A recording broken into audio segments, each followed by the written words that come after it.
shows over here with Krazy Screener. He'll talk about movies and TV too. Krazy Joe reviews them all for you. He says spill the evil goes into one. Join Krazy Joe and get all the fun at Krazy Joe's concession stand. Krazy Joe's concession stand. He knows movies like the back of his hand. At Krazy Joe's concession stand. Keep wearing those pajamas.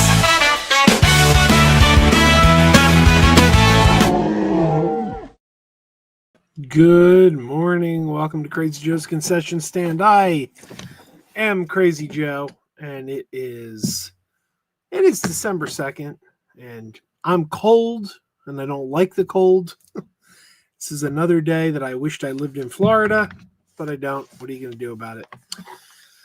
So, we got some people coming. They're not here yet. We got panelists on the way. But they haven't arrived yet. And it's just timing. People have lives. They got to do what they got to do. And I get it. But I'm a little bummed out that we haven't been able to get Dan Reviews It here for a while. Dan Reviews It. He's a busy guy. He's got something going on Tuesday nights, and he just hasn't been able to get here. But it's kind of a bummer. I wish we could get him back because it's always great having Dan Reviews It here, but he's not going to be here tonight. I wish he was, but he's busy. It happens, and it's the way it goes. So how's everybody doing tonight? I see we got James Borland here. James says, "Say Joe, have you seen the film The Coca-Cola Kid?" I have not. I haven't seen that one. Little Everett's here. He says, Yodel-a-hoo. Good to see you, Little Everett. James says he saw Scooby-Doo and Crypto too. I haven't seen that one. I do love Crypto, though. Harrison says we need a free Weddies sign at the next con. Maybe. I'll have to talk to Chuck, see if he'll make up a free Weddies sign. But we can't even get an agreement on what a Weddy is. Urban Dictionary's got like 3 or 4 different definitions, so who knows? James says I also saw Instant Family. It's not for me. Who was in that? Is that Mark Wahlberg? I know the title. I haven't seen that one.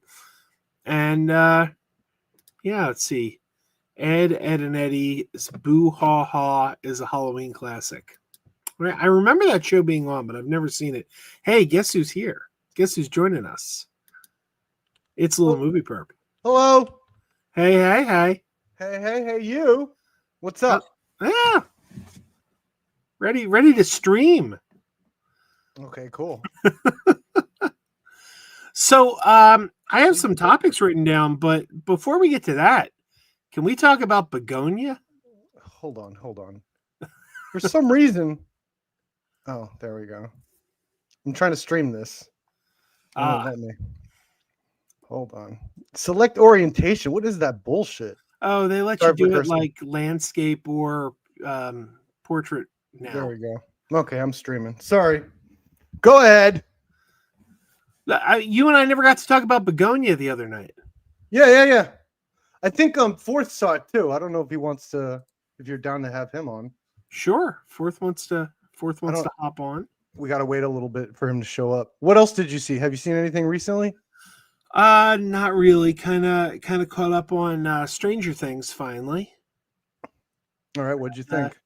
It's okay. Very good. I think it's a return to form. I didn't really like the 4th season. But I think it's a lot. Have you been watching it? I've never watched Stranger Things. Okay. Yeah, I think it's a show you'd like. I think it's a perp. I think so too. But I am like... You're not little TV perp. You're little movie perp. And I was so over the 80s nostalgia thing when that thing came out, and I was just like, and I heard it's good, and I'm sure I'll like it. But I've seen so many by then that I was just like, I can't. I'm not in the mood to watch another one. And I hear it's great too. I've seen pieces of like the first episode, and it looks great visually, at least. Yeah, season 1 feels like someone put like old school Stephen King and E.T. in a blender, and like that's what came out. It's a weird show, but I like it. It's good. Mm-hmm. Chris is here. Good to see you, Chris. Hey, Chris. Chris H. Jellum.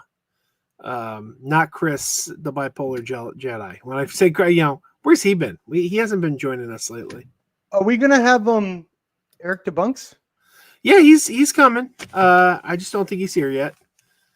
He's joining. Eric, where are you? Because I think he's gonna enjoy our discussion of Buganya as well. Because I want to lead that into a broader trend that I've been seeing.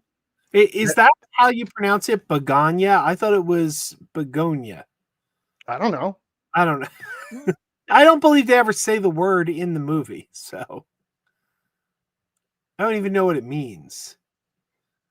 Begonia. Yeah, begonia. Well, begonia to you. Begonia to you. Sounds like a euphemism for something. Well, a Buttafuoco to you too. Hey, Lisa, what's up? Lisa is in the house. I always like to say Lisa it like in the house. Say it. Well, I always like to say it like Johnny Carson doing Arsenio. Lisa is in our house. Lisa Soares is in our house. She is James says, Perp, do you have a pet peeve within films? Mine are incomprehensible characters, CG overload, bland characters, contrived stories, forced morals, and lack of creativity. Wow, that sounds like a manifesto. You hate everything. Yeah, those are all warranted too. That's a lot of pet peeves. Hey, Eric. Welcome to the party. I don't have. You know what? I'm a movie lover. I'm not gonna give a pet peeve towards a movie. I'll give a pet peeve towards those movie reviewers and people that all love about. They just love story, but then they just complain about everything else. How actors look, all this stuff. When they just bitch about and how Hollywood can't do stories. I hate that. That's a pet peeve of mine. Well, I don't people that complain about Hollywood stories, but it's like in a broad sense, and when you see all the specifics, it's anything but. Well, those people don't really care about movies. They care about box office. They like talking about what made what at the box office. Sure. It's sports talk. Yeah. That's what it is. Yeah, it's sports talk been for movies. sportsified. Yeah. It's been gross. And we have teams now. Oh my Lord. Did you Perp see the Eric stream last night? I started to. Which part? The Forbes article? I put it up as a separate video now, so it's up as a clip I'll on my see channel. That, yeah. No, it's like 20 minutes. It's like a 20-minute clip. So it's insane. It's like it's a circle. It's like an infinity circle of like it's a loop. Yeah. Like so Forbes is the aliens from Arrival. It's just they live in a loop. Within the same 48-hour period. This article came out from the Standard, from Caroline Reed and some other person, I guess. Somebody supplying her with information. And then in that same time period, that Park Place came out with an article that credited Caroline Reed, and then Caroline Reed wrote an article for Forbes and credited that Park Place, which credited her original article. So it's like this fucking feedback loop. Yeah. It was ridiculous. Cool. Absolutely ridiculous. Sounds awful. What the article say? It was breaking down the finances for Deadpool and Wolverine in a very bad way, like leaving out a bunch of key information just to make it. And we looked at her record; like she's made tons of articles, like anti-Disney articles. So it wasn't like an article where she's being unbiased. It was like just another one of these types of like. Yeah, you know that one movie that everyone gives to Disney, it actually didn't do well, huh? Yeah. It was wild though because her source for this was herself. Yeah. Like she was her own source. She sourced herself through that Park Place because that was where the information came from. It was wild. Forbes fucking cited that Park Place, Perp. Wow. Yeah, that's the Geeks and Gamers site. Like they partner together. They're part of the same brand now. Cool. So Forbes used Caroline Reed that wrote for Forbes used fucking Geeks and Gamers as a source. Wow. And that source got it from her. So these bozos and people are buying it. Whatever. By the way, it looks like it's fucking daytime at your house, Perp. I'm like, is it the sun actually out? It's bright as fuck. No, I'm playing with the lighting. I did this cool little side light over here. It's crazy good. Like it's so bright. In the back, yeah. Yeah. Playing with lighting. Oh boy. But Begonia. I like the way you pronounce it better, Perp. Begonia. Begonia. Do we need to wait for fourth? Is fourth coming? I don't even know. He if fourth... saw it. He saw it. I just figured, but he might not. He might not be able to come. I don't even know if he's I'm watching. assuming. No, probably not. Not yet. Go ahead. So okay. Begonia. I don't want to give any spoilers away. Did you like see it, Eric? Did you see Begonia? I don't know. I haven't seen it. Are you a fan of? Are you a fan of Poor Things? Have you seen Poor Things? Yes, I've seen Poor Things. Did you like it? Yes. Cool. It's from that director. Oh, okay. Yeah, no, I haven't seen it yet. And that was the funny thing. I got home from seeing it and hopped right on Eric's stream a couple nights ago, and I said, "Oh yeah, I just got back from seeing Begonia." Mm-hmm. And then later on in the stream, we spun the wheel, and one of the topics was, what movie would you delete from existence? And Joypad Jake says, was it Dogtooth? Yeah. And I didn't even realize that was the same director. That's the same director. I wasn't familiar with that movie at all. It's like, Yeah, that's his claim to fame. Yeah, he did movies before that, but he got huge after Dogtooth. so I want to see Dogtooth now because I love Poor Things and I love Begonia. All right, so what can we say? How do we talk about this movie without giving it away? I think that's the question, because there's something I love about this movie, but I can't even say what it is because I think if to even hint at it. I could BRB while you guys talk about it if you're not worried. If you're worried about me. Well, I don't want to ruin it for the chat either. I don't know. I don't know that many people have seen it. It's a remake on a Korean movie, Save the Green Planet. So is that what Degrassi says? Arrow Green Planet 4K in Okay. February. Yeah, he's probably giving a shout out to that. Okay. Had you seen that one? Yeah, I have it. I was looking for it the other day. Yeah. All right, so I already did a review of it on the channel. I like the movie. I like the movie a lot. I walked in, I saw the trailer, and even watching the trailer, I didn't know what this movie was. I'm like, I can't get what I'm going to see here. But the gist of it is Emily Stone plays a CEO for a company. She gets kidnapped by a couple guys who think she's an alien. They shave her head because if she's an alien, she needs her hair to communicate with her home planet or the spaceship. And they think they're going to be invaded, and they want to get on the spaceship to talk to the Emperor. And she's like, "You're crazy. I'm not an alien. Let me go." And that's your basic premise of the movie. Mm. Anything more than that is going to start to give away some of the little twists and turns.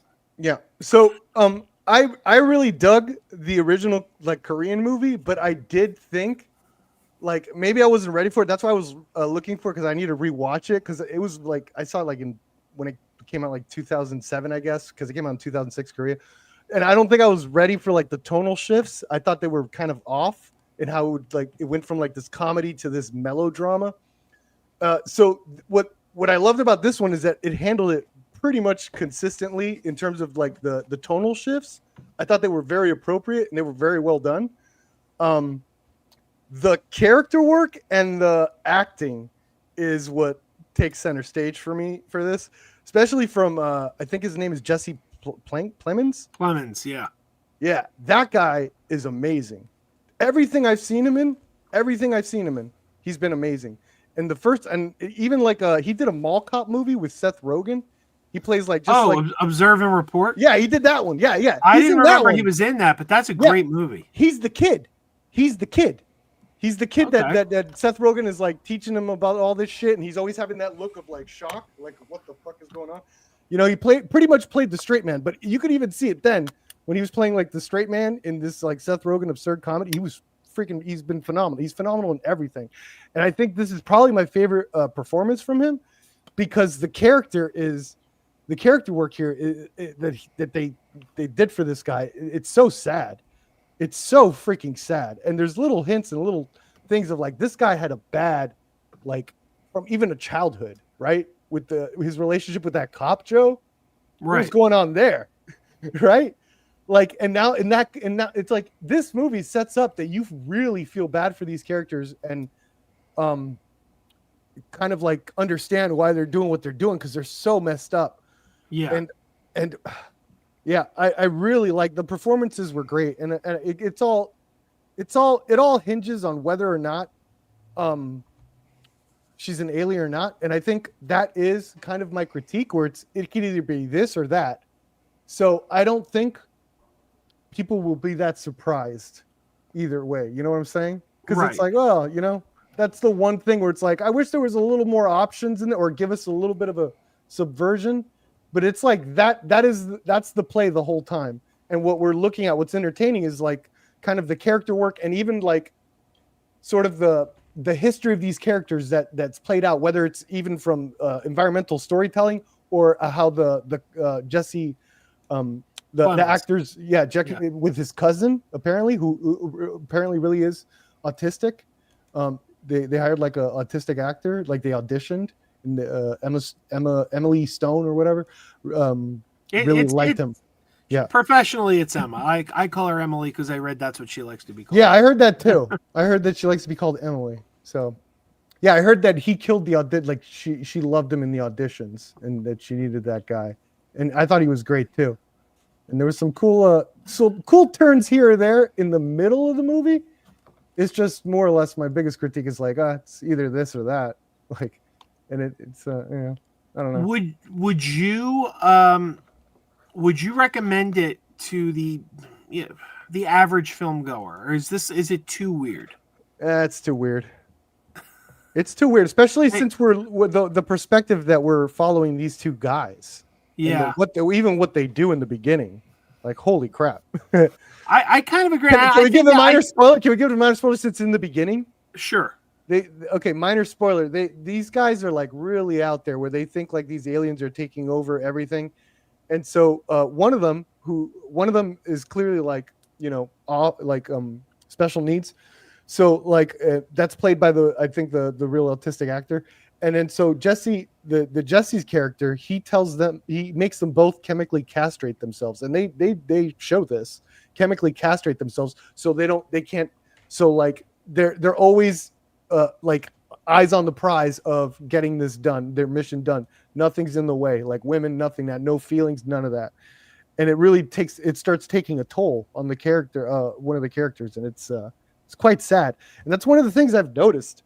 You know, Hollywood gets a lot of shit about like, how they treat conservatives and all this stuff. It's like, I've noticed a little bit between Eddington and this, and maybe not conservative, but like conspiracy theories. Like there's a delicate, soft touch that they're playing. There's like a perspective that they're at least trying to understand. You know, I've noticed that, and there was another movie too. I was like, you know what? It's like, you know, there are like more, even so much so, even though I know that's not something that conservatives want, but like this was an extreme conspiracy theorist perspective, right, Joe? And how it plays out is like, you know, but the way they played it is very sad. It's like very sad. It was a very soft touch, and that reminded me of how they played Eddington, especially the mask scene, Ari Aster, the mask scene in the supermarket. It was like that perspective was like in the side of like, the people that didn't wear masks is like, you know, challenging me, my you know, my ideologue, my ideological beliefs and stuff. And I thought that was very interesting. I thought it was very well done. And I've noticed that I think there is kind of a trend where it's like, you know, they're trying to like give a perspective out there, you know, with a soft touch, not making fun of things, you know. Now like, look at that. I don't know. There was another movie too that I saw that it was like did that, and I was like, fuck, forgot though. Sorry. Yeah, Go ahead, Joe. Yeah. Yeah, no, I don't know. I don't want to say too much more on it, I guess. I don't want to give anything away, but I mean, I really liked the movie a lot. I thought it was really good. And even Poor Things, which it won Oscars. So, you know, Poor Things did quite well for itself. But that's a pretty weird movie, too. Like, I don't think this filmmaker is going to be for everybody. You know, I think his stuff is going to be, you know, very niche. I mean, I didn't see Dogtooth, but we started off by hearing that someone hated Dogtooth. So, like, I just, you know, I remember there was that whole controversy about, like, you know, her having a child's brain and the implications of that. He does controversial stuff, yeah. But he it's plays like with that stuff. But it's like dude, what he did a movie called The Killing of a Sacred Deer. Yeah, I haven't seen that one. What ends up happening in that movie is freaking nuts. That guy loves, and that's the thing. He plays with like controversial stuff, but it's kind of like happiness, like that. I was just going to mention. I was literally just going to mention happiness. Yeah, where he's playing like with tone, like comedic tones with like subject matter that's like, oh shit, like would you really do that? It's like brave. There's another movie that I saw at Sundance, well, the digital Sundance thing that was available, called Sorry Baby. That movie is incredible when it comes to the subject matter and how it's playing it with as a comedy, and it's doing it in a very mature, like respectful way, and it's apparently like a personal story from the director, writer-director, an actor. She acted in the movie. She wrote, directed, and acted in this movie, and it's incredible, the tonal shifts, like how it's like, whoa, it's a serious subject matter, but it gets really funny sometimes. And how they're able to do that. It's called Sorry Baby. I highly recommend it. You've mentioned Sorry Baby before. Yeah. I gotta check that one out. Yeah. Now, Perp, I had I had several topics written down here, but you said you wanted to segue into something. What was? It was just that I've noticed that okay. that Hollywood does have like they are looking. Even though I'm using a terrible example with Buganya, I've seen other stuff where it's like there is, I feel a push. Where it's like, I don't feel a lot of right-leaning influencers and shit like that should be bitching, It's like from Fantastic Four portraying, the typical family unit stuff. It's like, what are you guys asking for anymore? Like, I think Hollywood is adhering to that in a way, I don't know. I don't know. I was thinking, I didn't really think about it. I kind of wanted to like turn into it. If you guys, what are your thoughts on that? Because I haven't really like thought hard on this. It's just kind of a gut reaction I had after seeing Buganya and other stuff. Oh, good shout out to that one. Yeah. Kenny Hankins asks, "Is my dog Oreo still alive?" I'm sorry to say, Oreo passed away in 2020, so he's been gone for about 5 years now. Rest in peace, Oreo. I do miss him. All right, so if you look at the thumbnail I did for tonight, I kind of wanted to talk about the domination of Netflix in the news recently. But before we do that, there is one other thing. There's a story going around today that the character of She-Hulk is supposed to figure heavily into Secret Wars, I guess. They apparently have a pretty big role for She-Hulk in Spoilers! Well, this is the story going around. But I didn't know it. Well, I don't know what she's going to do. Is it a spoiler? I mean, maybe she's coming in and going to pie some people in the face. I don't know. But the word is that Tatiana Maslany doesn't want to come back. She's not interested in reprising the role. Now, this is just a rumor that's been going around, but it got me thinking about the online discourse that we have on the internet these days, and all these chud channels that their whole thing is just attacking and going after these movies and these shows. And I gotta wonder if we're seeing the results of that. Because if you put yourself in the shoes of an actress like Tatiana Maslany, here's a respected actress who, she's won Emmys, hasn't she? Didn't she win Emmys for Orphan Black? She was certainly nominated. But incredibly talented actress. And she got nothing but acclaim for her work on Orphan Black and, other things she'd done until she did the MCU. And then she got torn apart online. And I got to wonder, do you think she thinks like, well, why do I want to do that again? Why do I want to put myself through that again? So I guess my question is, do we think the online chuds and bad actors are keeping talent away from these shows and movies now? I don't think so. There's several reasons why. it could be the part itself.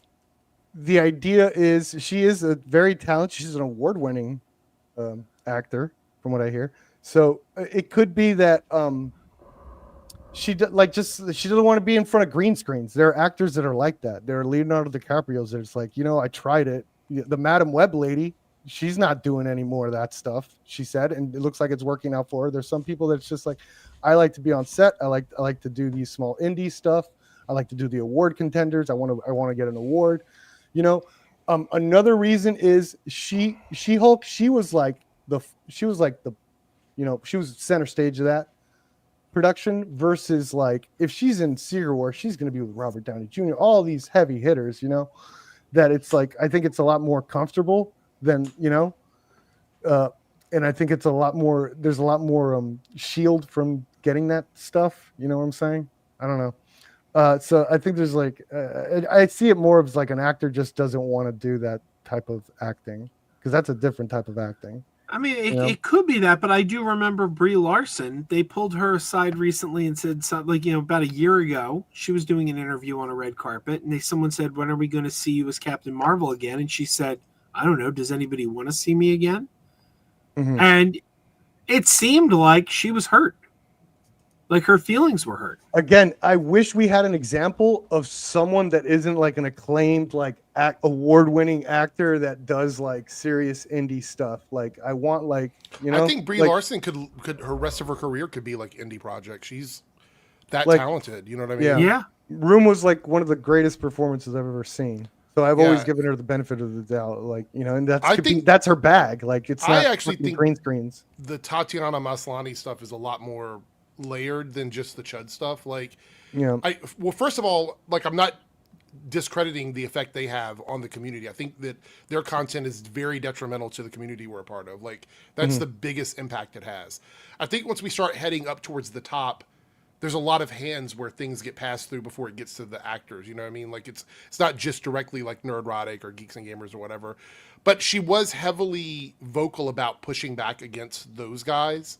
And Disney didn't do shit. They didn't support her. Nobody came out and said anything about it. And that's one of the big things is that these studios don't do a lot to support the actors when they're involved in this stuff. They want to be more hands off with it. I mean, look at what happened with Star Wars. They actually had a couple of people come out, not necessarily the studio, but like Ewan McGregor made a video for Instagram where he talked about it.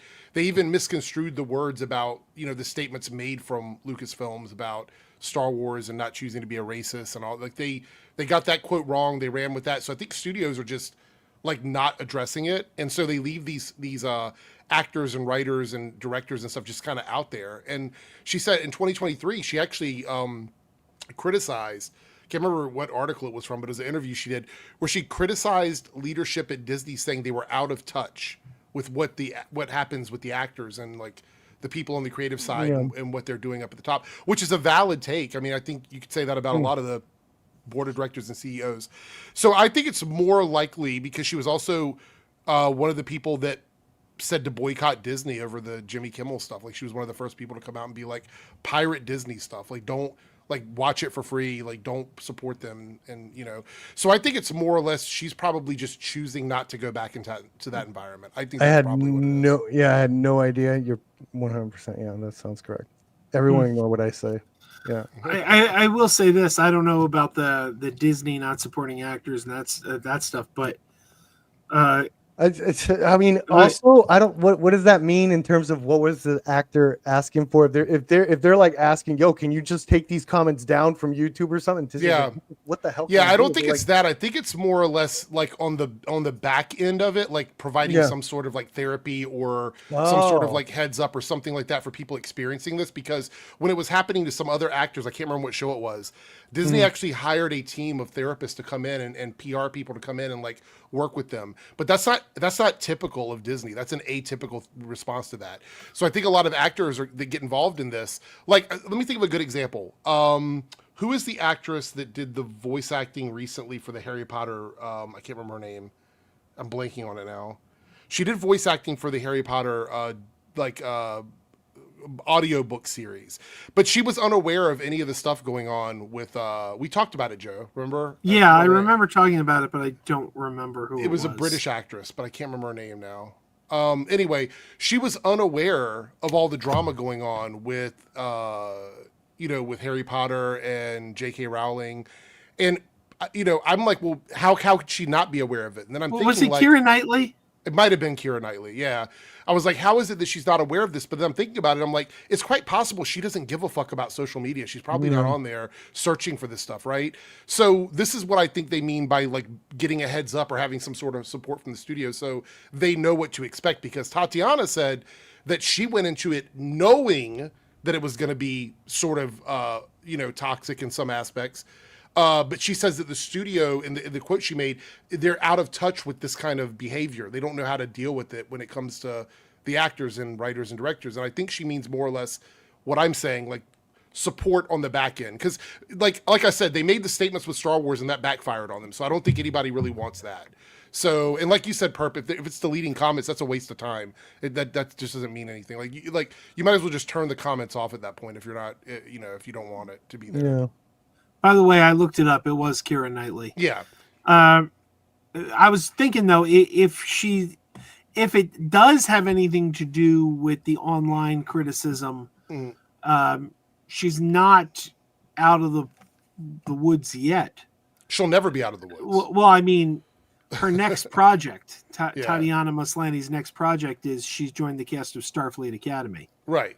And they're just as vicious about Star Trek as they are the MCU. Well, so. Joe, I would say that points even more to her having a personal problem with Disney than it is maybe with the Of course, Paramount also had their controversies with Stephen Colbert. So yeah, and Paramount's also owned by people that are buddy with Trump, which I'm pretty sure she's not a fan of that. So I think it might be very personal. Like maybe there's something more personal than what we're privy to between her and the production of She-Hulk and all of that. And, look, if it's because she's, yeah, it was. Lessons in Chemistry was a good great. show, too. Yeah. I would say, it's probably not just the Chud stuff. Yes, I'm sure that contributed to it, but I think it's more like something that went on behind the scenes with her.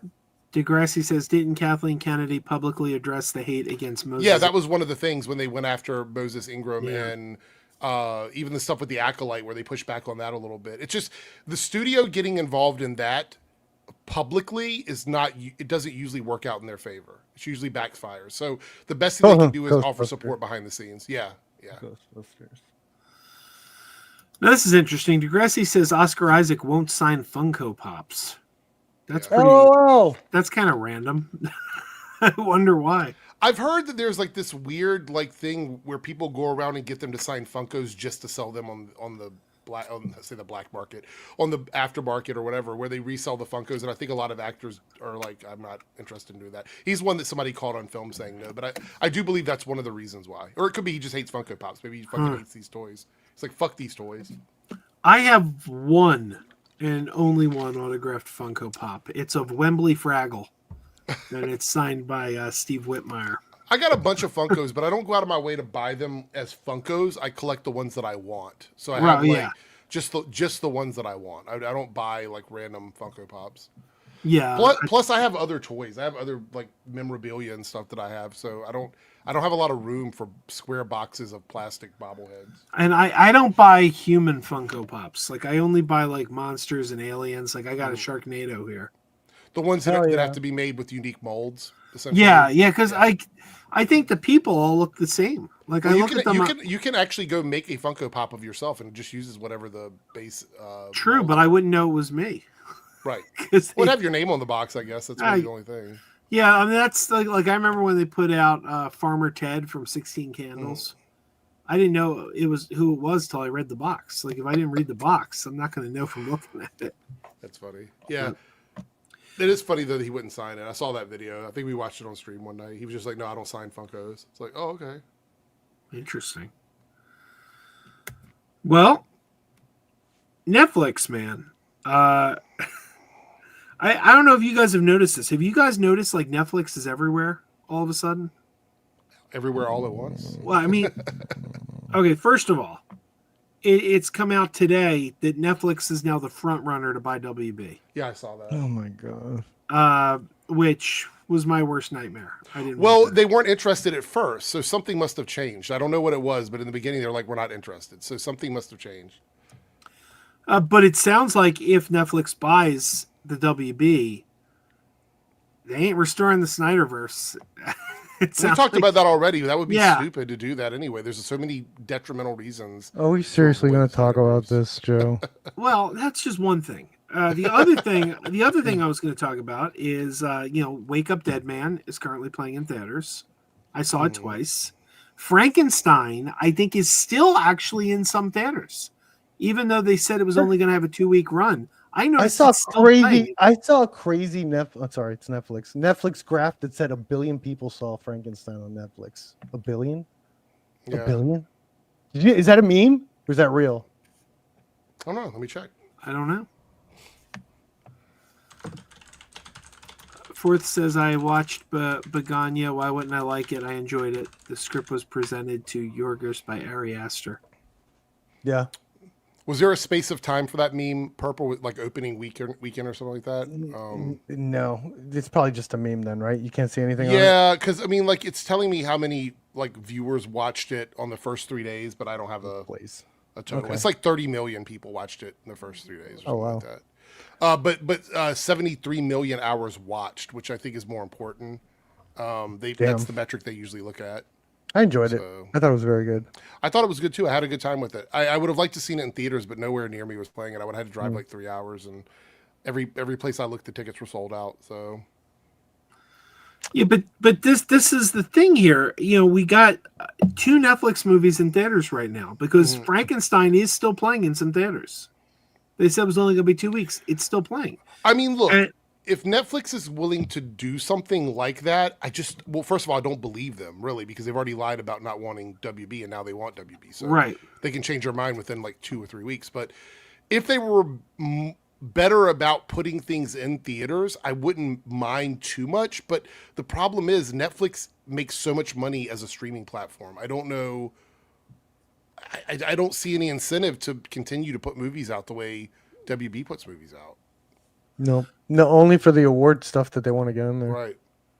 Well, I don't know. There's evidence to show that there's money in the theaters. There is, but it would be like it is with Frankenstein. That's not what they are. They're Netflix. They're like their business model is to get people to watch their streaming service. Yeah, but that's the thing. Why leave money on the table?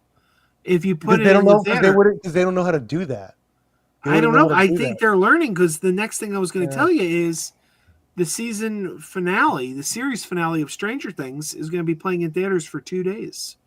Yeah. Have you seen the listings? They do events and stuff like that, but have you seen the listings? They want, but they want every show is sold out. They want people. I know events are huge. We always talk about that. There's always going to be big events. It's not going to be like a consistent theater experience like it used to be. See, I realized that Netflix actually purchased movie theaters recently.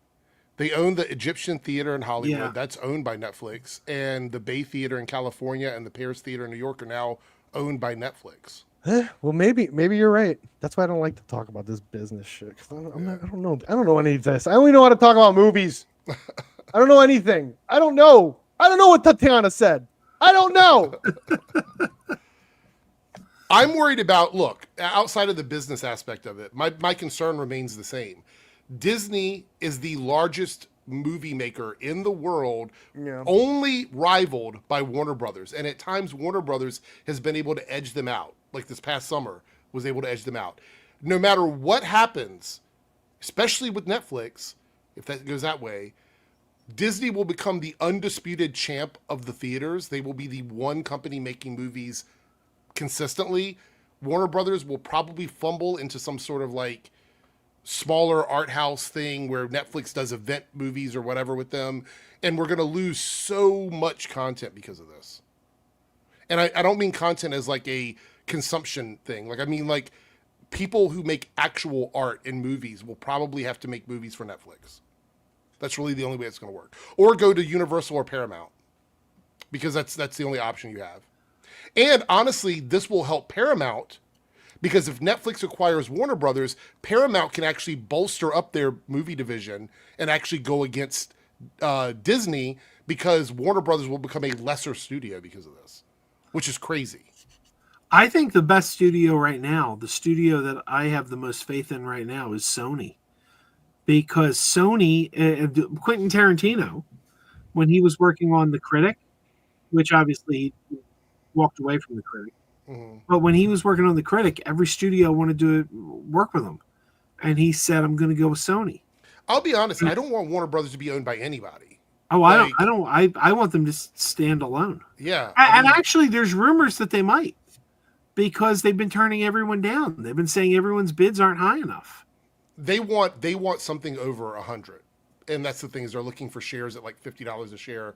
I don't know if anybody's come close to that yet. They've been in the 40 range, but they want the $50 a share type situation, and that would put them closer to that $100 million or $100 billion mark is what they want. And I don't know if any company out there wants to pay that much for Warner Brothers. I just don't know as a whole, like everything.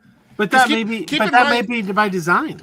That might be by design. Keep in mind, if you buy Warner Brothers, you are onloading HBO, which means you have a whole cable network you have to deal with. You're onloading DC Comics, which, by the way, buy comic books. Buy comic books. DC Comics is kept alive strictly because it was being used to funnel IP into Warner Brothers. Once Netflix acquires that, they have no incentive to keep DC Comics publishing DC Comics. They have none. So we will probably lose DC Comics, or at least it'll be cut back significantly, which sucks because right now DC's having like a sort of a renaissance in terms of like people reading those comic books. Netflix has no incentive to keep that around. I don't even know if they know how to make comic books, to be honest. Maybe Sony would, but I don't think Netflix would. They're also getting all of those shows that are in pre-production as well. They're just going to be Netflix shows now? Right. All these HBO shows are just going to be Netflix shows. Game of Thrones, House of Dragon would be Netflix. Harry Potter shows would be Netflix. All the DC shows would be Netflix. Like, the budgets would get slashed. I don't know. It makes my brain hurt even thinking about it. Well, that's the thing, though. A lot of people are saying that with what Warner Brothers is looking for, they may not have any interest in selling. They may be pricing themselves out because they don't want to sell. You're laughing at the same comment I'm laughing at, I'm pretty sure. Fourth? Yeah. Yes, Degrassi. Yeah, exactly. Like DC Comics would get sold out to another publisher, and they probably would reduce the amount of titles coming out. That's most likely what would happen. But Netflix doesn't give a fuck about comic books. Yeah. So I don't know. It's kind of a nightmare scenario. You don't think Netflix could make comic books because if their drive is to drive people to Netflix, comic books could be just a vehicle, another marketing strategy to just get people to sign up. So now, and then comic books in the back, it's just sign up to Netflix. Yeah, I don't know. You know? Is what's the pipeline like that look like right now? I wonder. I don't know. Because they could also be testing stuff with like K-pop Demon Hunters in terms of where they're going to be going with marketing. Like I could see comic books with that IP. Like I don't know. K-pop Demon Hunters is great though. Yeah. Like I'm not a fan of Netflix, but I fucking love that movie. Yeah, it's still my favorite movie of the year so far. Yeah. You heard that, Fourth? Did you see that one, Fourth?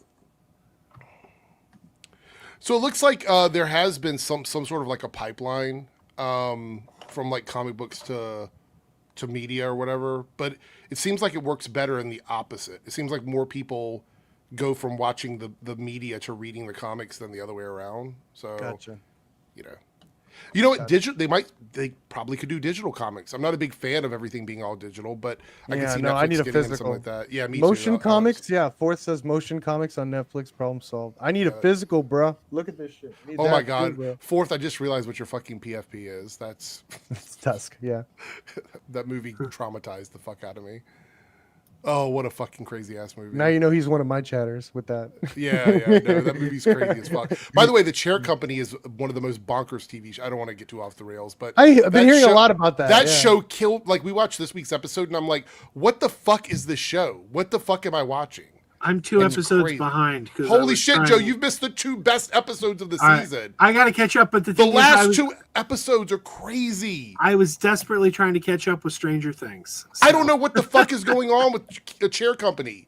I don't want to derail the conversation. It's just that show was crazy. The last 2 episodes made me think, like, is this really fucking good? Like, so good that I haven't seen anything like this before? Or is it fucking bad and I'm gaslighting myself? Like, I don't know which one it is. But that's the kind of shit I want to see. That's the kind of shit I like to watch. Yeah, so. Homura. We're watching that, Homura.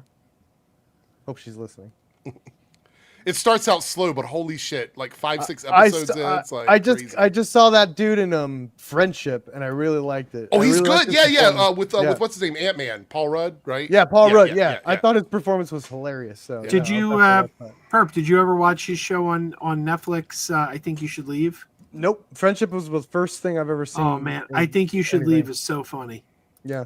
I'm gonna check out Chair Company though, because I've been hearing. Look, once I saw Chair Company, all I was gonna say is it's one of those fucking like we're putting we've got a one of those like boards where we're like putting storylines up on a board and we're like, how does that connect to what the fuck? There's no line from this to it's like it's a crazy ass show. It's great. I love it. Titan published the Rebel Moon comics. That's true. Didn't Gail Simone do one of those? Yes, she did. Yeah. Rebel Moon. Like a fart in the wind, man. Did they put out the director's cut comic as well? Oh, I don't know. That would have been hilarious if they did that. Funny, yeah. They should have done that. I'm trying. By the way, speaking of Zack Snyder, I think all of his projects have been canceled with Netflix now, including Twilight of the Gods, which was a fucking good cartoon. Yeah. I love I heard first that. season. I heard that was good. Best thing he's done in years, and it was canceled.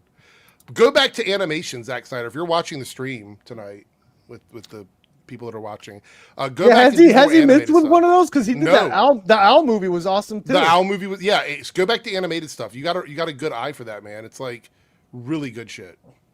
You know what you know what's awesome about Zack Snyder too? I'm giving him props. His behind the scene photos. I don't know why, but I always think he has like a special thing. Yeah. His behind the scene, like the way when he's working. He'll photograph like a black and white, like half lit shot of like some character. I love him. Yeah, even though his new stuff, he's all the stuff I'm seeing for The Last Photography, his new movie that he's shooting right now, and it's just him with the camera. It's just like there's something just beautiful about his behind the scene. I just love it. He's really good with those. So we got one other thing here regarding Netflix. Mm-hmm. Wake Up Dead Man's in theaters right now. The third Benoit Blanc movie. I've been wanting to watch it. It's nowhere near us.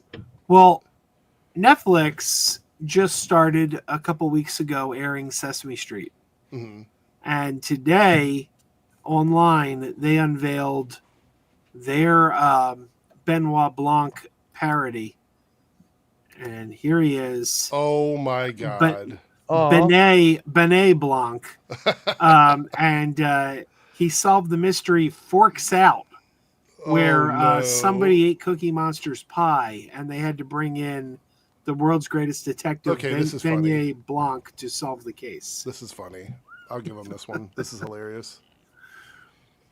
And Ryan Johnson's been putting this all over his social media. He's very. I mean, it's great. Look, everybody loves puppets, man. At least everybody I know. But that's probably hyperbole. But puppets are fun, and Muppets are even better. Yeah, this is perfect too because people have been tweeting at Ryan Johnson, saying that they wanted a Benoit Blanc Muppet movie, where he solves like a Muppet murder. And Ryan Johnson's like, that's kind of funny, but I can't do that because like we're not going to kill a Muppet. Like we'd have to kill a Muppet.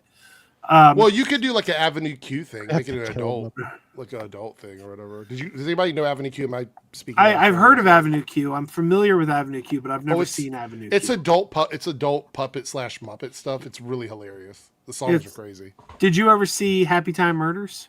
Yeah. I imagine it's like that, but musical. Yeah, I didn't see that one. Oh, Perp, you got to check out Happy Time Murders. It's good? It's great. It is good. Okay. It's really good. Yeah. Okay, I'll check it out. Boy, I saw Meet the Feebles. Yeah, I mean, it's along those lines. They killed Muppets there. What I love is the Meet with the Feebles. AIDS. What I love is Meet the Feebles is canonical to the Muppets now because they mentioned Meet the Feebles on Muppets Mayhem. I know, that's so cool. That means there's definitely Muppets doing like drugs in the alley. Chris It makes says, people "Ooh, think I that's saw good. this. Matt Vogel nailed the performance." Yes, Matt Vogel plays Blanc, and Oh, he does. really? He Does does he a do like a fantastic parody job. voice of, like, does he sound like him? Yeah, he tries. He puts the voice on, and he does a pretty good job. Now, I do have one criticism with this skit. You'll see Grover in the background there with the trench coat and the hat. When they first say they need the world's greatest detective, Grover pops up dressed like that, and he's like, "Here I am, Grover," and then Blanc comes in and goes, "No, it's me."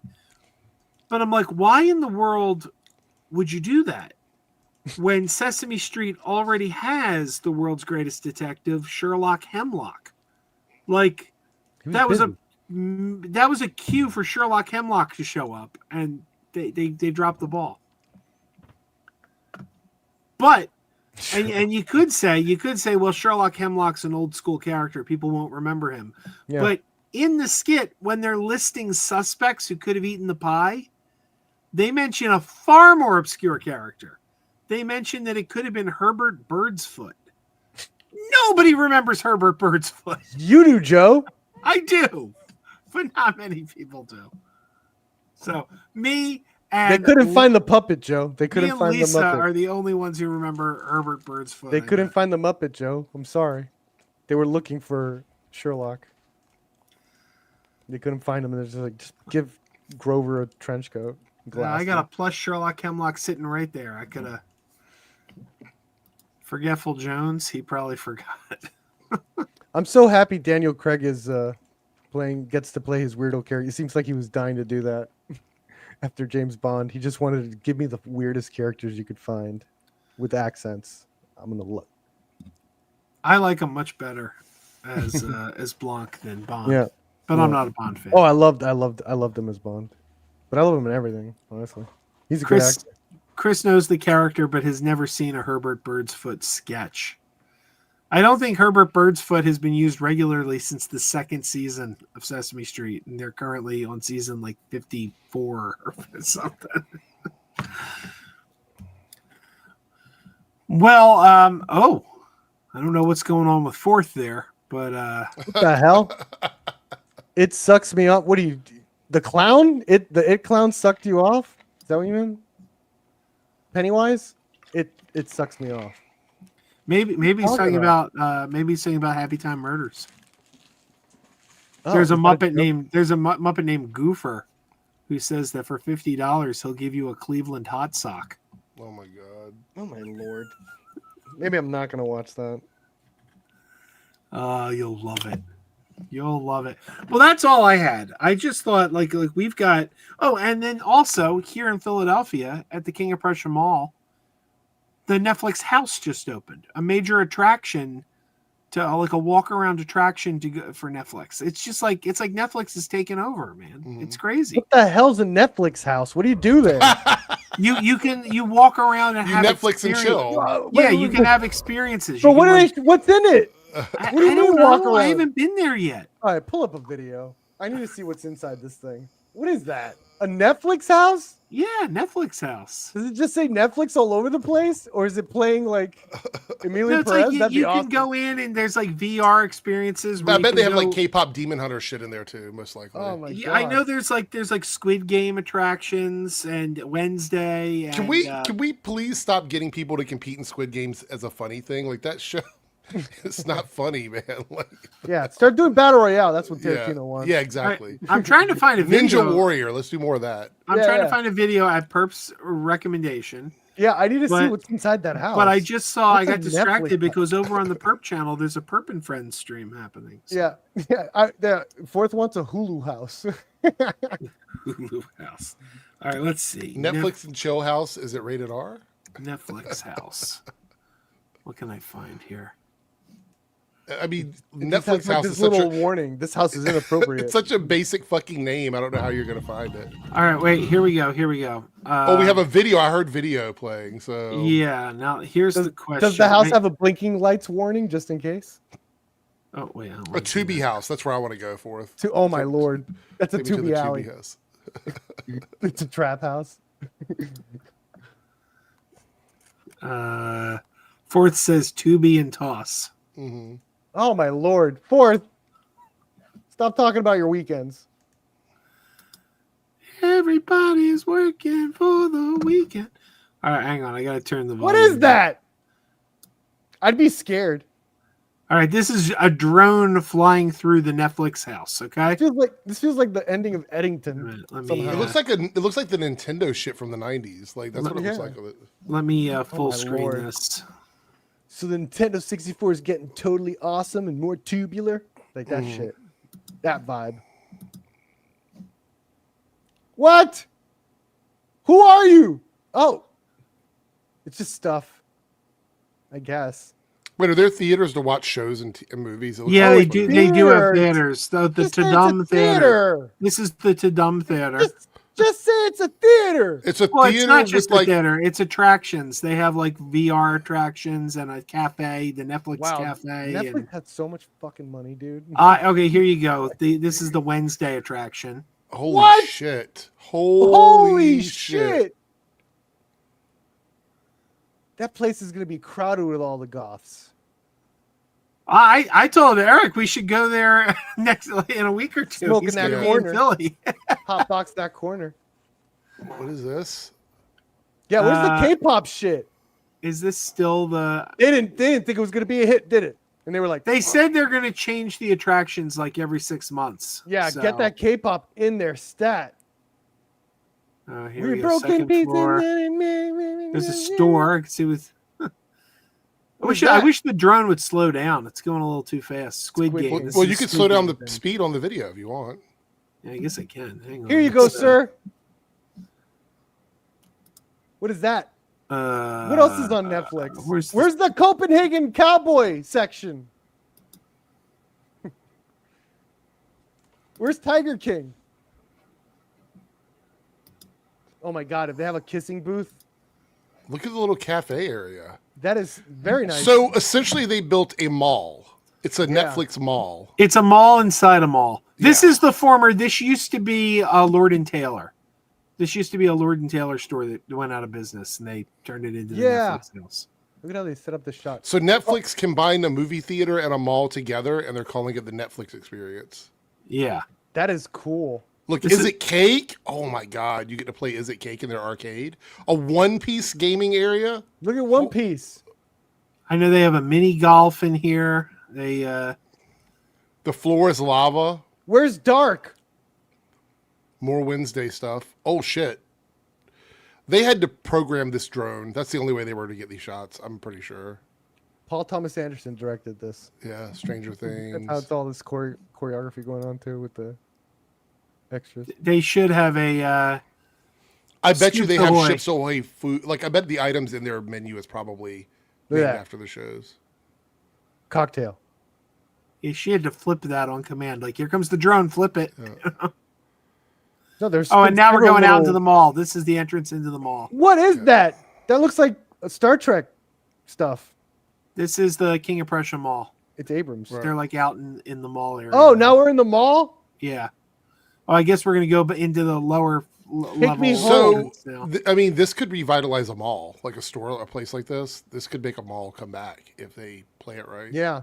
So far, this is I think the only one in especially the with country. competition. If they have competition, they actually do a Tubi section. This is the Tubi's like right across the mall. that's like in the like dirt mall. Remember the dirt mall my from Lord. Mallrats? Like, The Tubi house. Yeah.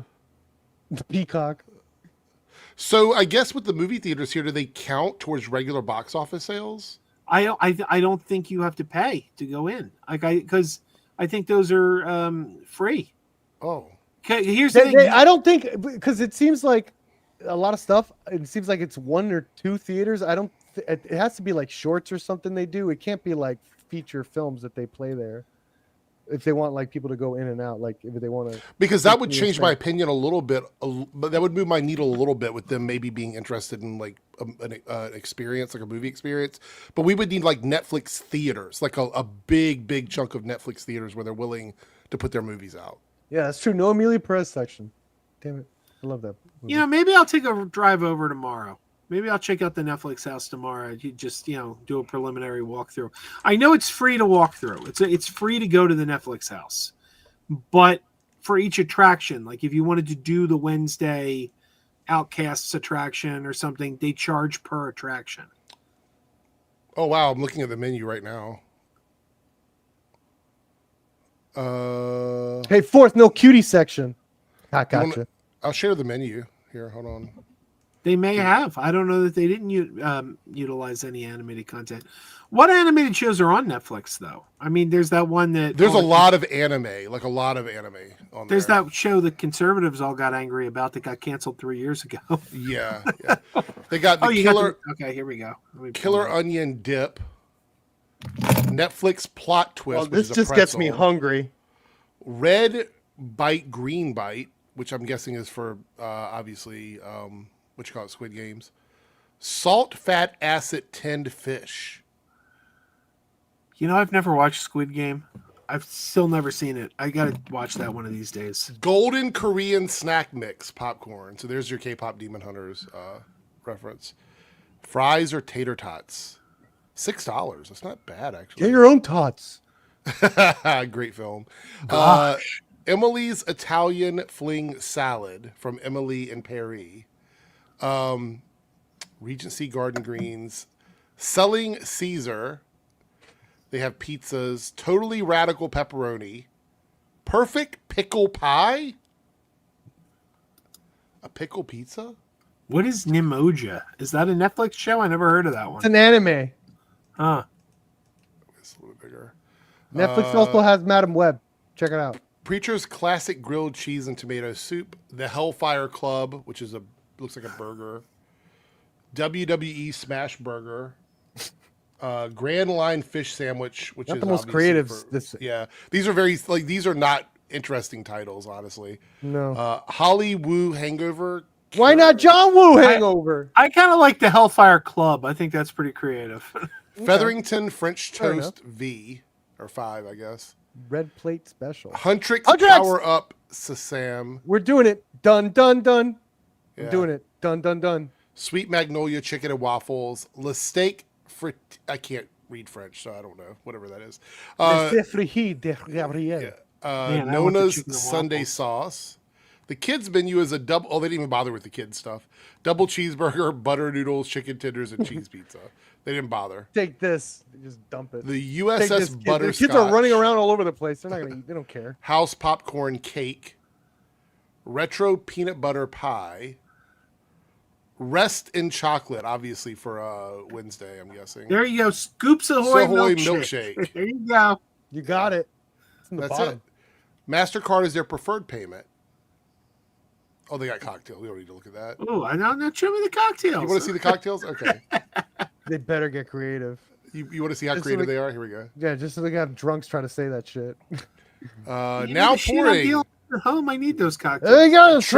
Trey Chic Spritz. Spicy Little Secret. That sounds really... Spicy. The Morticia. That's nice. That's a spiced tomato, sherry, lemon juice, balsamic. Oh, balsamic. Yuck. How about they have the Kingdom? What is the Kingdom stuff? That was a The good show. Chocolatiers Martini. The Taste of the Ton. This is a gin. An Old-Fashioned Gentleman. What does that mean? I don't even know. Gentlemen such as Eddie. That used to be the Cosby. Halstead Estate. I don't know what that is. That like one of those romance shows that I'm not aware of? I don't know what that is. I'm sorry. Wait a minute. He said that used to be the Cosby. Oh, stop it. Bill, you put something in my drink, didn't you? Love Mad at First Bill. Sip. Dalgona's Gamble.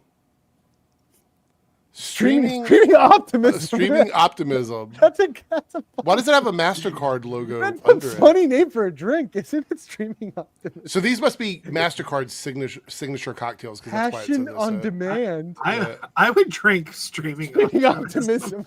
Yeah, you take it. East That was Blue on me, Milk Joe. Tea. The When we meet up, Saja that's on Boy me, Joe. Soda Pop. Oh, My God. Soda getting that. water, banana syrup, and Nella wafer whipped cream. Yo, you're going to this? I should go. Yeah, I'm off. getting that soda pop. And then it has Would you wine. buy me that? Is it a can? And bottle beer. Well, I don't know. Let me see what it And a says. bottle of wine. Let's see. Saja Boys. So yeah, I think it is. These are bottled because it says NA. So this demonically tasting banana cream dirty soda made with soda water, banana syrup, and Nella wafer whipped cream. Which Soulja Boy is your favorite? Mystery, duh. Degrassi says, I have Bill Cosby talks to kids about drugs on Vine. Yeah, well, that's it. Oh, That's my all of Lord. them. So there you go. There's the menu and the drink menu for the Netflix house. That was cool. Did you ever see, this is nothing to do with the Netflix house, but did you guys ever see the Lunchbox Sponge video that my friend Dave and I did where we opened the Cosby, the Bill Fat Albert lunchbox? Mm-mm. Okay, Lisa Soares in the chat. I don't know if Lisa's still with us, but Lisa in the chat sent me a package, and we were doing a bit called the Lunchbox Bunch, where we were reviewing old lunchboxes on YouTube. It's still on my Crazy Joe Adventures channel. If you look up Crazy Joe Adventures Lunchbox Bunch, Fat Albert, you'll find this. But she told me, don't open it. She mailed it to me. She says, don't open this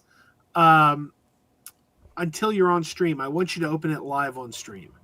So we opened the box, take out this Fat Albert lunchbox, and we start examining it. And we always used to do the thermos. We would be like, okay, let's do the smell test. Let me see if I can find this. Hang on, I just gotta see if I can find the. I know I edited into a short. Okay, here you go. Hang on a second.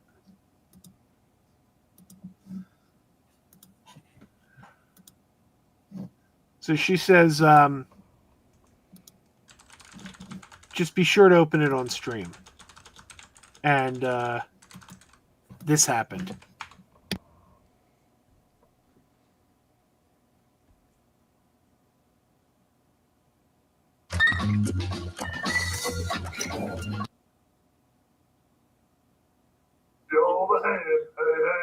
There you go. All right, we name all the Cosby kids. Here's the bottle. Wait, we forgot. There's Oh, my Donald, God. Mushmouth, and Rudy. Rudy, Dumb Donald. Playing- Dumb Donald too, right? Yeah, Dumb Donald, Oh, so many. Mushmouth, and Rudy playing marbles. Marbles was huge in the 70s. Here they are playing. Guess they couldn't have a show. Shooting dice. There they are playing the game. I think that's called Buck Buck. Yeah. Wait That is for Buck it Buck, when we but get to they the thermos. Yeah. So there you go, Fat Albert. Now let's see what's inside.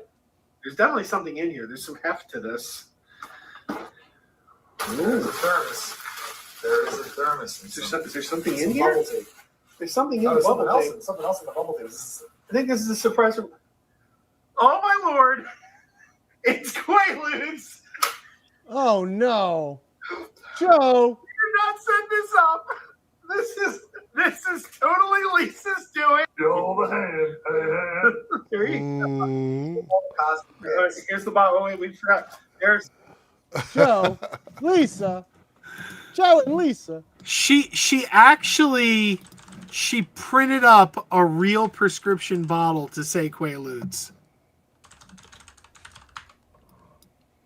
Oh my god. Sounds like it. It was pretty amazing. It was awesome. Well, that's all. Did I get suckered? Did I get a little something extra? You gotta. I still have that. I still have that bottle of Quaaludes too. It's still inside the lunchbox. I think they were taken off the market like the mid 80s, weren't they? No, mid 90s maybe. Quaaludes? Yeah. I believe so. Well, see, spoiler, it's not really Quaaludes. It was Altoids. No. I'm saying like for people that might not know. I think. I think the DEA stepped in and like removed them completely from the market. Yeah, it was Altoids fourth. She put Altoids in there. Yeah. I'll have to look it up, but yeah, I remember that they were big party drugs when we were kids. They were pretty much gone by the time we were in terms of like party drugs. Pretty much when we were old enough to go out, they weren't really being used anymore. But Oh boy, I'm boring. I never did. it was replaced with meth. I never did any party drugs. I missed out. I didn't either. I grew up. You know what? I never touched anything drugs wise going through my club years. Closest thing I did to drugs when I was younger is I used to get pixie sticks, and I'd get Mountain Dew. I'd get Mountain Dew, and I'd open the pixie sticks and dump it into the Mountain Dew. I actually broke up with somebody that I was dating because they were such a druggie. Like, it was so bad in the 90s. Like, it was really, really bad. And they were taking something that was a mix of like cocaine and horse tranquilizer or something like that. And I'm like, yeah, I'm not touching that shit. So. And that was the birth of Nerdrotic. Oh, no. That's where he came from. The Quaaludes. I always, my favorite quote about Nerdrotic, well, quote of me, I'm the one who says it, is I like to paraphrase Obi-Wan and be like, he's more beard than man now. Oh my God. So, and that's all I got. Does anyone else have anything else? I mean, Chris sees your Herbie perp. Chris It sees your used to Herbie. work too. It's the popcorn bucket. Did it stop working, or does it just need batteries? Yeah, it needs batteries. Okay. Needs batteries. Yeah. I overplayed it. Well, who could blame you? All right, So Did you see Rolling Stone's list of best movies of 2025? I did not. I mean, I could run through them quickly. Yeah, sure. Let's see. They don't have them. I don't think they're ranked in order. I think they're just here. I'll pull up the article. I don't think they're ranked in order. I think they're just it's just the 20 best. I prefer when they're ranked because then it gets people fighting. I don't know why, but when Degrassi says this, it makes me think of the movie Brain Candy. When the rock star gets on stage and goes, I want to talk about drugs, and they're all like, heroin. You guys seen that movie, right? Yeah. No, not heroin. Horse tranquilizers. I want to say it's really weird to do this list now. We still have some movies coming out this month. Yeah. I think could Oh, be on the yeah. list, but Weapons is on here. This is the first one. I agree liked with this Weapons one. a lot. I think this belongs in there for sure. It was cool. Frankenstein. Yeah. Cool. Oh, yes. Cool. Churro here. Caught by the Tides. I didn't see this one. I've never heard of this one.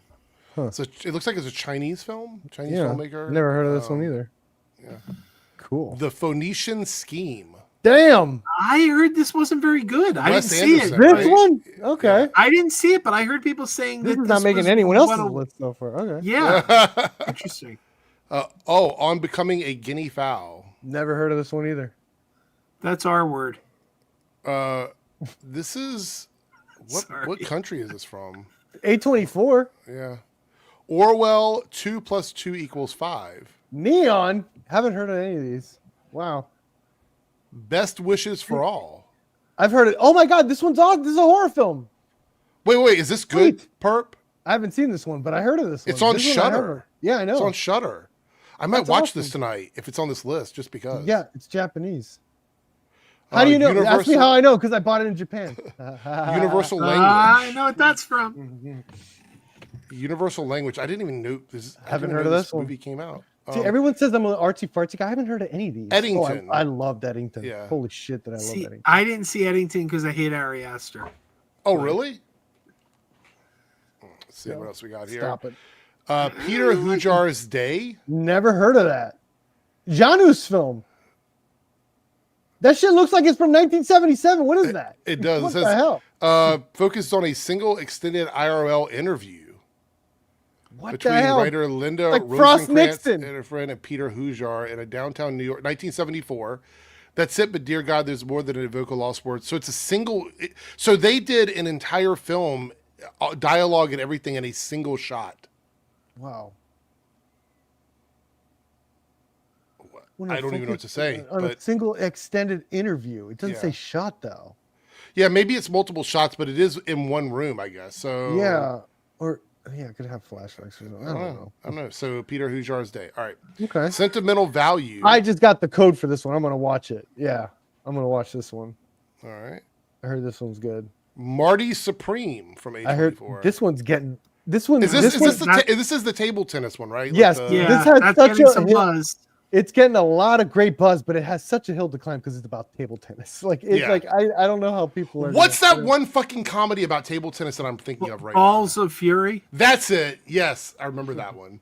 That's That what one I That's remember. what they used to call me in high school. Because my last name's Fury, so they used to call me Balls of Fury. Sorry, baby. From That's the one I was A24. talking about. That one's crazy good. Yeah, love it. No Other Choice by Neon. Oh, Park Chan-wook. Hell yeah, I've heard of this one. This one's getting good buzz. It's a Donald Westlake's 1997 novel. It's from About an the guy unemployed that, businessman killing the guy off that did potential Old Boy. rivals. Old Boy. Oh, oh shit, that's right. Yeah. Okay. Everyone loves Old Boy. Yeah, It was just an accident. I from heard of Neon. this one. This one just I won haven't a heard bunch of of it. awards too. This one won a bunch of Gotham obscure awards. ones. I want to point out, you guys notice how there's a lot of these movies that the fucking hate channels harp on aren't even making a list of best movies of the year. Like, Right. they're fighting about movies that artistically are supposed to be popcorn flicks. You know what I mean? Right. Well, that's what I always say. that's- It's like I tell them all the time. It's like you can't say Hollywood's writing is like technically bad if like well, even though a lot of these aren't Hollywood, it's like a lot of them are. It's like, well, why aren't you judging like what they're saying is the best? That's usually like, you know, versus like what they're saying. Yeah, here's a summer blockbuster, which is not like It's the lazy, focus isn't Perk. the writing. It's lazy as fuck, is what it is. Yeah, because Well, it's like the focus of a summer blockbuster isn't the writing, but all these fuckers care about is writing. And that's all they bitch about. Like, it's and like- here's the real fucking movies about writing if you care about writing. It's like last year we used to get these guys who would come into like the Perps channel, especially this guy Skullman who used to show up. Hey, And he Skullman's said- my dude. Well, you just like the nickname he gave you, Perpy Derpy Boy. Hey, Perpy Derpy Boy. I like that. But now I'm gonna laugh. But no, he comes in and he's like, and we were talking about like last year, it was like one great movie after another. Every week, Perp and I would have a conversation and we'd be like, I saw a new contender for best movie of the year, like every week. Yeah. And this guy comes in and he goes, movies this year sucked. And we're like, what do you mean they sucked? And he goes, Borderlands, Joker 2, Borderlands. Madam Web. Borderlands. Yeah. Like what? Like what? Borderlands they got came out this it. year? They just mentioned all the word like the movies that Borderlands are bad. Joker. It's like, Yeah, We're talking Web. about the most consumable popcorn movies where you're going out just to have a good time versus like shit that's got something to say. Like Borderlands doesn't have anything to say. It's a fucking action Yeah, movie we're like, based on a video game. Did you see I Saw the TV Glow? No. Oh, no. Did you see My Old Ass? Oh, no. That was a good one. Did you Yeah, those see were all good. Heretic? No. Nouvelle Vague here from Netflix, I guess. Is it about Breathless? Yes, it is. Holy shit. Yeah. I've never even seen. This is a Netflix movie. This hasn't even been advertised to me on my Maybe fucking it's not Netflix. out yet. Maybe it's not out yet. They're Dude, sending they out spelled screeners. Jean-Luc Picard's name wrong. Train Dreams from Netflix. I just saw that. So I many finally- fucking Netflix movies on this list. It's I saw crazy. this. I saw this. It was actually great. I freaking got emotional and everything. It's actually great. Very short. Very. I love contained. Joel Egerton. So Chris, it's check not it for out. everyone. It's not for everyone, but it was one of my favorite movies last year. Yeah, it was very good. Black Bag. Yes, Black I Bag's saw good. this. Yeah, Black I Bag's liked good. it. And I liked Presents more. Hopefully, it makes it. Same director. Hamnet. I've been hearing. I've been seeing the trailers a lot for Hamnet, but I don't think it opened yet. Maybe it would play at a film festival. Yeah, all these are like. Oh, screenings Chloe for Zhao. festivals. Yeah, she did that one. Yeah, Oh, all right. that got buzzed. One Battle After Another. That was solid. I like Paul it. Thomas Anderson. That's the guy that's probably going to get the Oscar for best director so far. He's the front runner in my opinion. I'm excited because my favorite Paul Thomas Anderson. Oh, that was the movie's last in 4K one. next week. Yeah, I mean, other than like I would say the let me see. We go back up here. What? No Superman?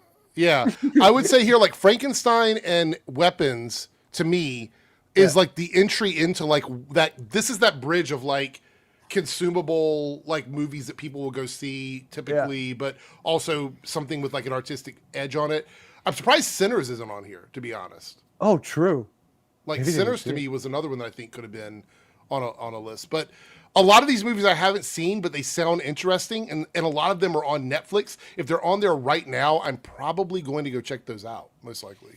I say any list that I haven't heard of the films is a great list, and there was a lot in there. And I was like, I haven't heard of that one, so great list. Looking forward to checking those out. Chris, I went and saw this movie. I loved it.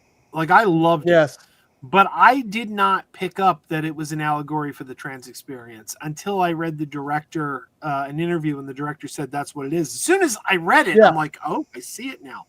But what's interesting is I really related to the movie, but I didn't relate to it on that level. Likewise. I related to it on a level of, I remember a time when I was in high school and I didn't have a whole lot of friends. I changed schools a lot. I went to like 3 different schools. And I had that kind of relationship with characters on a TV show where they kind of became more than just characters. They were almost like the friends, the constants in my life. And that was Star Trek The Next Generation. So the feelings they had for the pink opaque, I was able to relate that to what it was like to have those kind of feelings. Like a TV show is more than a TV show. It feels real to you. It feels like this is something, like these characters are real to you. So while I understand the trans allegory and I get it, and that's important, that's not even why I related to it. And I think that's the strength of film, is that it can hit so many people in different ways. There's a lot of things. Yeah, I same where my girlfriend had to explain it to me. I knew there was like, there was stuff in there that I was getting. I just couldn't get the full picture of what it was trying to say. But I did I personally connected to it in terms of like this idea of like, oh, you're in this point of your life where it's like, that's not who you are. That's not who you want to be. And it's like too late to go back. I thought that was like almost that was soul crushing to me, where I was like, damn, like, oh man, fuck. I find the best allegories to be the ones that you don't notice right away. Like, if you're not part of a certain community and you don't see that, and then later on they're like, oh, by the way, this is what they were talking about. And I'm like, holy shit. Yeah. I got it, but I didn't even know that I got it. You know what I mean? Like, yeah, that's what I love. I love that kind of stuff. Did you see I Saw the TV Glow? Yeah. Did you like that movie? What were your thoughts on it? No, I agree. Yeah, and I didn't see the trans allegory as well. I didn't know about that. And I didn't even read. You said you read what the creator said about it. Yes. I didn't even hear. I heard about the trans allegory stuff from social media, so I didn't read the article or anything like that. People were like, "Oh, it's a trans allegory," and I was like, "Yeah, okay, that makes sense to me." So. I want to watch that movie again now. I haven't seen it. It should be out soon, right? I have like I own it. I love it. I have the 8. Do you have that 824 edition one that they released with the? I actually bought the digital on that one. I couldn't wait. So like for me, to be honest, and maybe this is an overstatement or like a bigger statement than it should be, but I think 824 is really one of the places where you can actually get real movies anymore. Like they really focus on the vision of the directors and the people behind the projects. Studios don't always give people that kind of space to make their movies. I really appreciate 824 stuff. Yeah, 824 has kind of got it down to a science too, because presentation for the Blu-ray, Joe. You might want to get it. It's a gorgeous presentation. One of these days I'll pick it up on disc. Yeah. Joe, I'm sure you love Skinamarink. I'm sure that's one of your favorite movies. I've actually never seen that one. Skinamarink? Yeah. Have you ever seen it, Per? No, I have a cut of that. I did my own like little edit of it. Did you? 66 minutes. Yeah, it's a movie with like 4 lines of dialogue. The whole fucking movie. I feel like James Borland and Fanimator would be really good friends. I don't know if they've met yet, but I feel like they would get along famously. I'm gonna give a shout out to Fanimator, who's like actually sometimes he gets a little bit too much heat, but he's actually a very positive fan, where he's like, he looks forward to something, he sees it, and then he just goes, I hope they make another one, and that's it. Yeah. And he moves on to the next one. What did you guys think? I don't want to keep anybody too long, but when I said Skinamarink, it made me think of the movie No One Will Save You. Did you guys ever see that movie? No One Will Save You. That was a great movie. Oh wait, is that the alien? The alien without the there was almost no dialogue in that. It was pretty much quiet all the way through, because she doesn't speak to anybody else. Like, it's pretty much her by herself or whatever. Yeah. I thought that was such a crazy idea, because we live in the era where people are distracted by when they're watching movies and TV shows. Yeah. You have a movie where you have to watch the movie because there's nothing being said. And I thought it was such an important important statement in art. So I think a great movie. I think a lot of filmmakers too are are using that, where there's been a lot of like, hey, little to no dialogue stuff, because I think they're trying to differentiate themselves from TV, which is like all dialogue. It's very dialogue centric. So I've noticed a lot of filmmakers, hey, let's get back to the visuals of it. There's been a couple, Azrael, Silent Night. They were all like these movies that have like little to no dialogue. Yeah, and No One Will Save You was great because like they did a good job of making you feel afraid by not having a lot of speaking in it, you know. And then the aliens looked like they were doing the YMCA. Like, did you notice that? Every time they were content, Yeah. I love that. Yeah, Degrassi says Jane, I don't know how you pronounce her name, Jane Schonbrun is the showrunner for the Netflix series adaptation of the Black Hole comic. That's the director of I Saw the TV Glow. Yeah. Did you see their first movie? We're All Going to the World's Fair. I'm gonna have to check that. It's on Max. I think. Creepy. That's creepy. That's about a girl that meets a groomer online. It's interesting. And she goes to get her hair done. Yes, Joe. Or is it Yes, Joe. But it's sort of like what I Saw the TV Glow did with the nostalgia, almost making nostalgia like a horror movie-ish. That's what We're All Going to the World's Fair does that with online interactions, and it's like, holy, yeah, very talented director. Perp, since you mentioned Silent Night, and I know it's not the same Silent Night, there is a remake coming out in a couple weeks. Yeah, with the Halloween Ends guy. Yeah, the 1984 Silent Night, Deadly Night. How do you feel about that? Are you a fan of Silent Night, Deadly Night?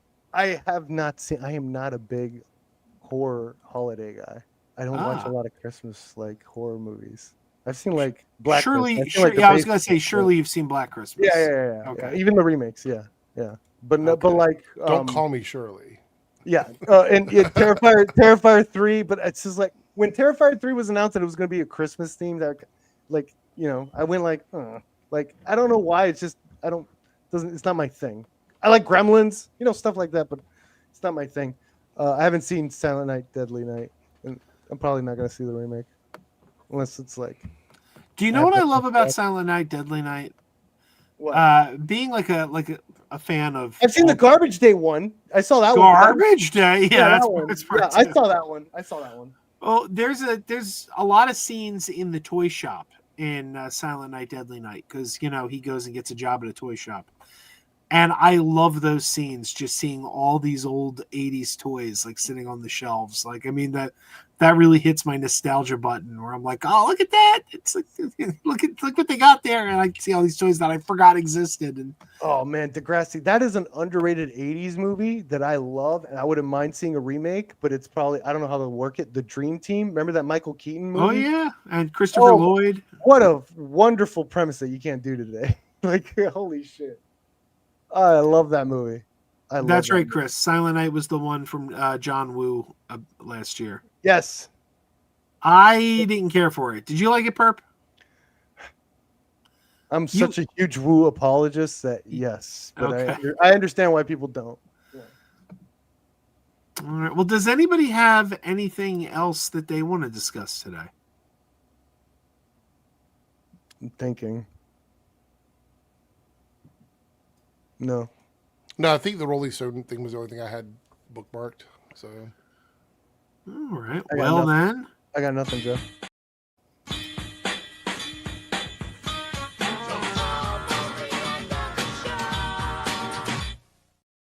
Well, then it's almost the end of the show.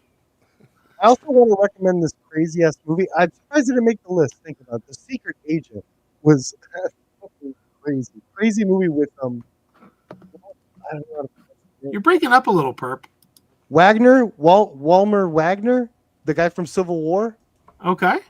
Yeah, Secret Agent. I think that's gonna get some award buzz too, even though it just wasn't mentioned. But I really liked it. It's different. It's very weird, very funny, also very suspenseful in the end.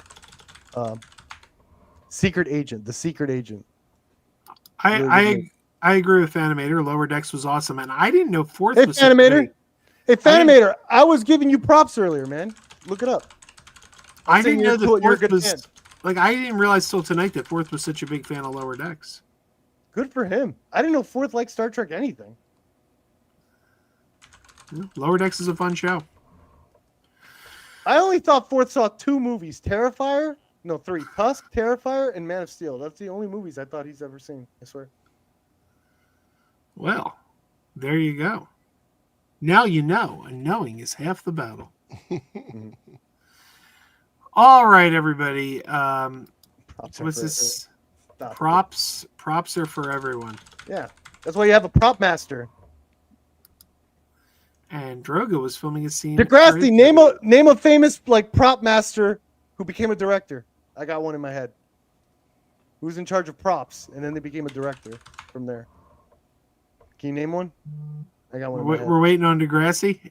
Yeah. Oh no, you can end it. Fuck it. He'll say it even though it's over. I'm trying to think. A prop master who became a director. James Cameron. No, he did effects. Okay. I think model work. Well, I know he did effects, but I don't know. I think he did model work. Famous director just had a movie come out this year. Big hit? No, it wasn't a hit, but I loved it. I'm waiting for Degrassi. Phil Tippett. Phil Tippett was effects too. Did Phil Tippett direct more than one movie? I know he directed a sequel to Starship Troopers. Come on, Degrassi. We're all waiting on you, man. I'll say it. I'll probably be wrong anyway. It's not. Degrassi will correct me. Len Wiseman. The underworld guy that did Ballerina. Yeah, I didn't know Len Wiseman was a prop master. Yeah, he did props before. Okay, I know you like Ballerina, but are you in general? Are you a Len Wiseman fan? I haven't liked most of his movies. I liked except his Ninja Turtles. I like his Ninja Turtles. I don't dislike his movies. Like I like moments, a lot of stuff in Underworld. I liked his Die Hard. I didn't like Die Hard 4. I liked a lot of the stuff in there. I liked a lot of the action choreography. I liked the action choreography and the look of Total Recall. I found a lot of stuff I like. I think Ballerina is his best movie, easily. All right, everyone. Well, we'll come back next week. We'll do this again. And in the meantime, go over to Little Movie Perps. Pointing the wrong way. I'd be a terrible weather. Yeah, whatever. Go over to Little Movie Perps channel. Subscribe to him. Always a great, lively discussion on his stream. Sometimes we spend 5 hours talking about chat rooms. Hell yeah, we do. Oh my God, yes, that was awesome. Oh my Lord, it's been fascinating. I've been all over like exploring Comicsgate and like just like seeing the characters, seeing streams and stuff, and it's just been very. There's a self-destruct going on with Comicsgate right now. Comicsgate. It's so funny. It's so funny. It's like oh man, this group of people, these group of guys. Oh, look that 5 hour stream. How they try to scheme their way into trying to get into an Ethan Van Sciver shit. The funny thing is, I could just message Ethan and be like, "I'm coming on your stream," and he would just send me a link. I know, and it's I'm not even Comicsgate. I know, and it's such a big deal. It's such a big deal. You have no idea how much that's going to trigger some people. Oh my God, it's such a big deal to these guys. For 5 hours of that stream you watched, and do you know what the only thing I walked away with was? What? Keeping on the big dog? Von's a good dude. Von's a good dude. He's a good dude. I don't get it. He's such a good dude. They're trying to Eric the Bugs. They're trying to like Von Klaus, who keeps allegedly leaking stuff from the Comicsgate. You know the whole thing. Oh my God, it was hilarious. I'm not always around the internet, but I know all of this shit. I know all this. These fucking bozos were trying to scheme Ethan Van Sciver into getting Van Klaus back into the room by saying, "Hey, come on, man, he's a good guy." Because of all the drama with Liam saying he was gonna unalive himself on a video, and then. He kicked everybody out. Well, he didn't kick everybody out. He kicked out Katie, Liam, and Von Klaus, and then invited some people back, and then people got mad. They left anyway, and then Von Klaus supposedly quit comics. Yeah, I've heard all this stuff. So, yeah. Oh my God, yeah, you know. Well, I hear Von's very entertaining. Yeah. All right. Holy shit! I thought you ended it. I didn't know you were live. Just say go over to his stream and then go subscribe to both. Was it both Eric Reloaded and Eric Debunks. Yes. So, all right, everyone. Oh my Lord. Until next week, keep wearing those pajamas. Keep wearing those pajamas with the plastic feet. Keep pajamas. Tell everyone you meet. Keep wearing those pajamas. With the back door flap. Keep wearing those pajamas. Don't open it, it's a trap. Oh no! It's a trap. Some people call them bitches. Some people call them jammies. They can come embroidered with big money and no whammies. They can have 100 tiny commander Adamas. But no matter how they look, just keep on wearing those pajamas. Keep on wearing those pajamas. Keep wearing those pajamas. And now we're having fun. Keep wearing those pajamas. And now the song is done. This community means about as much to me as a festering ball of dog snot.